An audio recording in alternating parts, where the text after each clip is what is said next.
Hello everybody, welcome to the Redmen TV. My name is Ben Kelly. This is the Liverpool Development Watch, back after a long hiatus. It's the first episode of 2018. Thank you very, very much for staying patient. It's been an absolute nightmare trying to get into record over the last couple of weeks, but it is back after a 4-week break.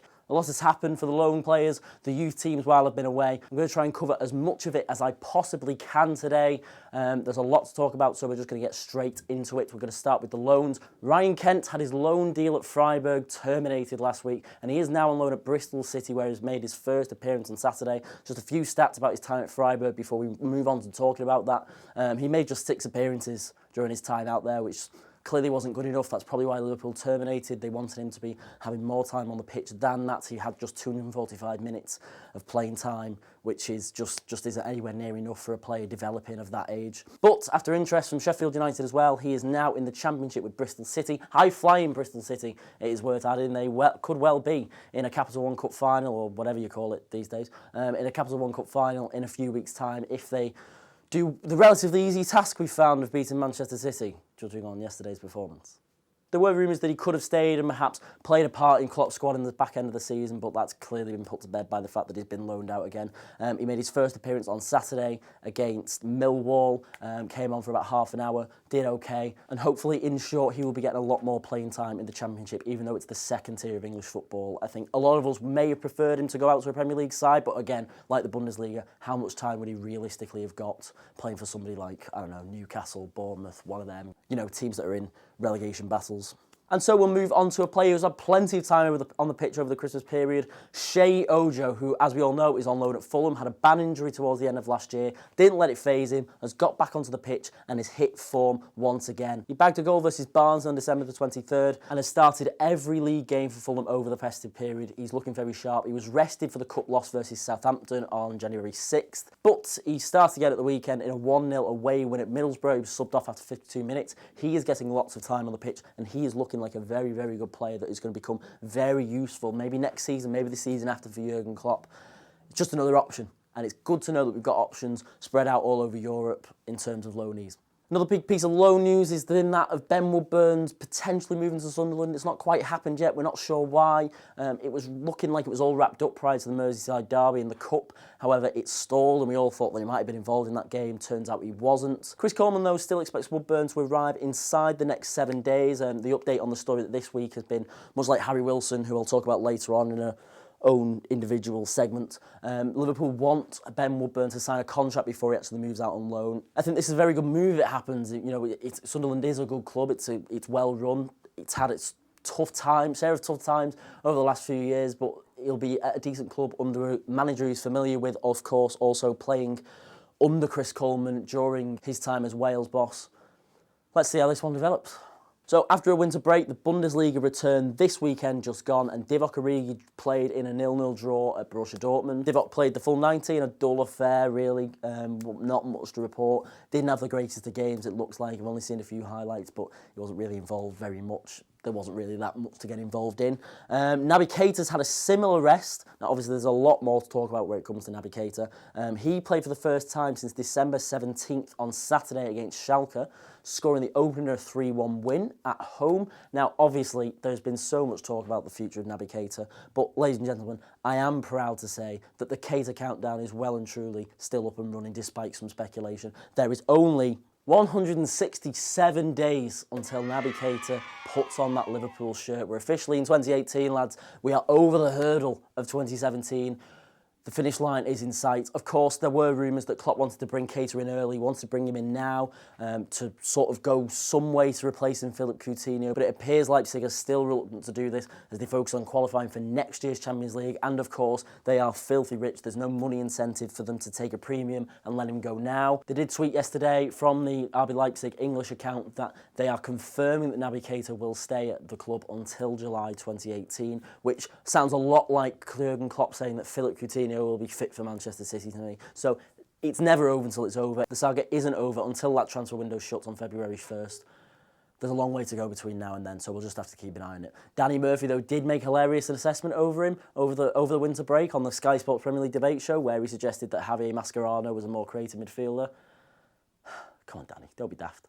And we'll move on to a few more younger players now. Liverpool under-23s captain Corey Whelan, centre-back, was loaned out to Yeovil Town over the Christmas break. Starting to feel a bit sorry for the under-23s manager Neil Critchley, who's seeing his side sort of torn apart and sort of dismantled. They are still top of the league. But yes, Whelan was loaned out to Yeovil. He came off the bench for a brief cameo appearance in the FA Cup game when they beat Barnsley 2-0. There was a bit of an upset, obviously, League Two side. I am personally questioning this move, kind of, because he is our under-23s captain. He's very commanding centre-back. He's had a great season in the under-23s. I'm just wondering whether he could have been loaned out to a side of a higher calibre, really, because League Two isn't the best quality. We all know that. They're in League Two for a reason, Yeovil Town. They're matching the quality of that side is matching the quality of the sides in that league with them. I'm just wondering how much of a step up it really is from our under-23 side, Liverpool FC's under-23 side, to a League Two team. He'll get some first-team experience for a club, and that's what's important, I suppose. But for me, I would have been looking to loan him out to a Championship side, much like we've done with the other fella who I've just talked about. Who is it? Much like we've done with Ryan Kent. But we'll see how it goes. I'll be bringing you updates on him every week with how he's doing. Good luck, Corey Whelan at Yeovil Town. And we'll move on to slightly older than 23's news, but I do think it's still worth reporting. It's being reported over Christmas that Harry Wilson has rejected a new contract at the club, basically due to his lack of first-team opportunities. This will be a massive shame if he goes, because he is such a prolific goal scorer and has proven that time and time again for Neil Critchley in the under-23s. For me, the problem is he hasn't had much luck this season as far as Liverpool's cup runs have been concerned. Obviously, he perhaps should have got a chance in the Leicester game in the EFL Cup, but to be expected to be brought in a Merseyside derby for the FA Cup third round is unrealistic. It'd be very interesting to see if he gets a chance against West Brom, but again, it's Premier League opposition. The FA Cup is a cup that I want to see Liverpool going for this season, because I think we're in two cup competitions. Why not go and win them if we're not going to go and win the league? So it'll be difficult to see where he's going to get his opportunity unless we beat West Brom and we draw a lower league opposition in round 5 of the FA Cup. However, then you're getting closer and closer to the final. You don't want to potentially jeopardise your chance of winning that competition. So chances of Harry Wilson are going to be few and far between. And as much as it will be a disappointment if he chooses to go, I won't be able to blame him, because he is struggling and he is a young developing player and he needs more time on the pitch at a first team level. He's good enough to do it. He's definitely good enough to do it. Let's just hope that Liverpool and him can resolve this situation. He is looking for some time out on loan, but like I said before, like with Ben Woodburn, Liverpool are wanting him to commit to his future and sign a contract before they sort out a loan move for him. So be interested to see how this saga ends. If you can call it a saga, it might turn into a saga if he continues to reject a contract. It'll be very interesting to see where he ends up at the end of the transfer window. There are some other academy players and players knocking on the first team door that have been linked with moves away from the club at the moment. All of these are temporary. So, for example, Danny Ings has been linked with Newcastle. If he's going to go, it has to be to a Premier League club. There's absolutely no doubt about it. Marco Grujic has been loaned to Brighton. His agent did suggest in 2017 that they would be looking for a loan move for him in this window. Bit of a forgotten man at the moment, really. Marco Grujic, obviously Jurgen Klopp's actually his first signing for Liverpool. Came in, looked to be doing okay, and has just kind of disappeared. I think he's had a couple of injuries. He's made a couple of under-23s appearances. But again, like a lot of these players that we're talking about right now, he needs first team minutes at any club.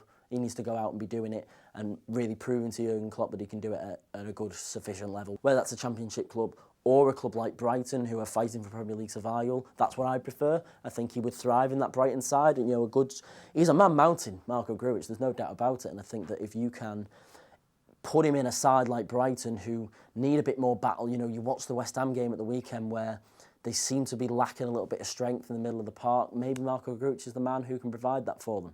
Ovie Ejaria has been linked to Leeds. Again, this would be a good move. It's a good, solid English club. As we know, it's a very, very big club. And it'd be quite a good move for him to go there. I don't really know if he'd get time in the pitch on the Premier League. He's a very, very talented player, and Neil Critchley has already revealed that the plan is to let him go in January on loan, just so he can get a bit more tougher and a bit more streetwise, which I can perfectly understand. I feel like I'm repeating myself, but he does need time on the pitch. If he's ever going to compete for a solid starting place in the Liverpool starting 11 or on the Liverpool matchday squad, then he needs time on the pitch elsewhere, doesn't he? So fair enough if we're going to loan him out. Cameron Brannagan secured a permanent move to Oxford United this week.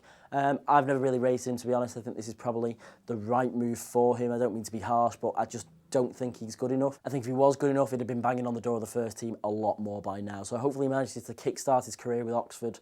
Good luck to you, my friend. So now we'll actually move on and take a look at how the under-23 side have been doing. Well, they only played for the first time this weekend since December 19th. They played Manchester City just as the first team did. It was Friday night. They were due to play Arsenal last Sunday at Prenton Park, but it was postponed due to a frozen pitch. Sad times. Even sadder times in the Man City game, however, was that they lost 3-2, but also the bigger news of the game was that Rhian Brewster was stretchered off with a really bad ankle injury. No break apparently, but Liverpool still are waiting to discover the full extent of the damage. We don't really know how long he's going to be out for yet. Fingers crossed. He's such a good player. Don't want something like this to be halting his progress at this point. Obviously, there's been a lot of whispers that he could end up participating for a first-team place this season, which I would love to see. I think that'd be absolutely brilliant for him. Again, fingers crossed. We can only hope that it's not as bad as first feared, although it did look quite a bad injury at the time. Next up for them is Charlton in the Premier League Cup on Sunday. And so we'll move on to Steven Gerrard's under-18 side, who have got back into the swing of things since the Christmas break. But it's been a mixed start to 2018 for them. They started with a fixture on January 6th away at Blackburn in the under-18s Premier League. They won 6-1. It was a very, very comfortable win, but then went on to suffer their first loss of the season away at Tottenham in the Premier League Cup on Saturday.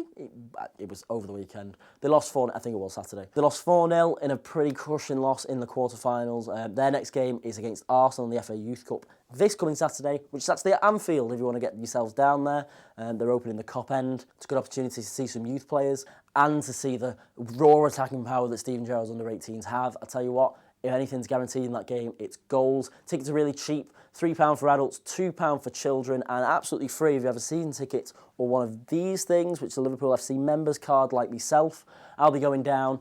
Should be a good outing for Steven Gerrard's Reds. And that, ladies and gentlemen, concludes the first Development Watch of 2018. Thank you very, very much for watching. I know it's been a little bit longer than usual, but we've had all sorts to cover. I'll be back next week as usual. Subscribe to the channel, leave a comment, leave a like. Follow me on Twitter at bkelly776, and I will see you next week. Bye-bye.